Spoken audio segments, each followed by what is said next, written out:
सध्या टेम्परेचर वाढत आहे, त्या अनुषंगाने आम्ही उष्माघाताची जे काही आहे ते पूर्ण तयारी केलेली आहे. त्याच्यामध्ये आम्ही प्रत्येक संस्थेमध्ये एक उष्माघात कक्ष नेमवलेला आहे, तयार केलेला आहे.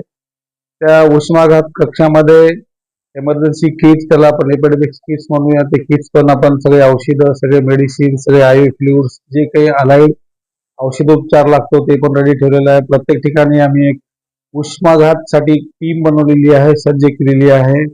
आमच्याकडे प्रत्येक इन्स्टिट्यूटला कूल रूम तयार केलेली आहे. तर या आणि खाली आम्ही प्रत्येक MS ला पण पत्रव्यवहार करून ते सगळे तयारी करून घेतलेली आहे. अशा पद्धतीनं उष्माघाताचा जरी पेशंट आला तरी आमच्या प्रत्येक इन्स्टिट्यूटमध्ये त्या बाबतीमध्ये आम्ही पुरेपूर तयारी करून पथक सज्ज केलेलं आहे. सर्वांना सूचना पण दिलेल्या आहेत. तरी जनतेनं आम्ही असं आवाहन करू, जर असं कुठला काही पेशंट आढळला, कुणाला काही त्रास झाला तर आमच्या नजीकच्या संस्थेमध्ये त्यांनी संपर्क साधावा आणि ट्रीटमेंट करावी. आणि त्याचबरोबर कोणीही उन्हामध्ये अननेसेसरी विनाकारण फिरू नये. आपल्या शरीराचं हायड्रेशन, पुरेपूर पाणी ठेवावं, शरीरामध्ये पाण्याची पातळी व्यवस्थित ठेवावी, प्रॉपर हायड्रेशन ठेवावे, जेणेकरून त्रास होणार नाही. ओके, धन्यवाद.